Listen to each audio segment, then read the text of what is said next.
जय जगन्नाथ नमस्कार। आजिर विषय श्रीपंचमी सरस्वती पूजा केबे पालन करिबा 2 तारिख रे ना 3 तारिख रे। चलित वर्ष 2025 मसीहा फेब्रुआरी मास श्रीपंचमी सरस्वती पूजा 2 तारिख रे पड़ुची एवं 3 तारिख रे मध्य पड़ुची। आसंतु जानिबा सरस्वती पूजा वर्ष रे थरे पड़ी थाए बा पूजा पालन करा जाए।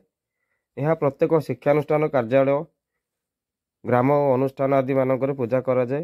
से दिन माँ सरस्वती विद्यार प्रतीक हेतु से दिन पिलामानकर खड़ी छुआ जाए आउे पिलामानकर विद्यालय में नाम लिखा जाए।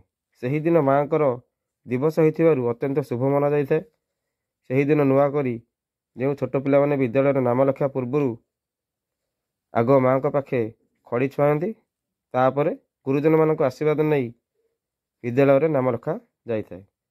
तेबे चलित वर्ष 2025 मसीहा इंग्राजी फेब्रुआरी मास और ओडिया रे माघ मास शुक्ल पक्ष पंचमी तिथि रे माँकर यही पूजा आमे पालन करिबा।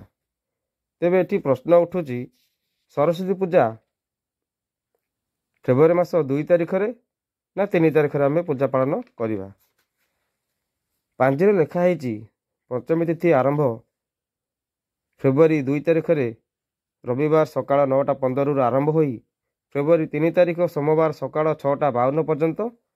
तेणु यही 2 दिन को आमे श्रीपंचमी तिथि बोली मानिबा।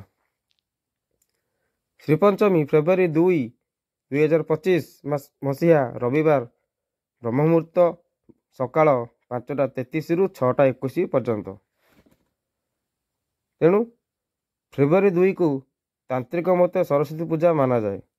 तेणु श्रीपंचमी फेब्रुआरी 3 तारिख में माघ शुक्ल पक्ष पंचमी तिथि श्री बुद्ध्यर्थे कौली सरस्वती को पूर्वाह्न काल सौभाग्य वृद्धि निमंते पूजा करा जाए। तेणु शास्त्र कहूची सरस्वती पूजा विषय रे शास्त्रीय सिद्धांत रही अछि जे उदयकालीन पंचमी तिथि पूजा करा जाए। चलित वर्ष पंचमी तिथि प्रातः घंटा 6:53 पर्यंत थिबारु यही दिन अर्थात 3 तारिख दिन पूजा करणीय। तेबे फेब्रुआरी 3 तारिख रे निसंदेह रे सरस्वती पूजा करंतु। जय मां सरस्वती देवी नमः। जय जगन्नाथ।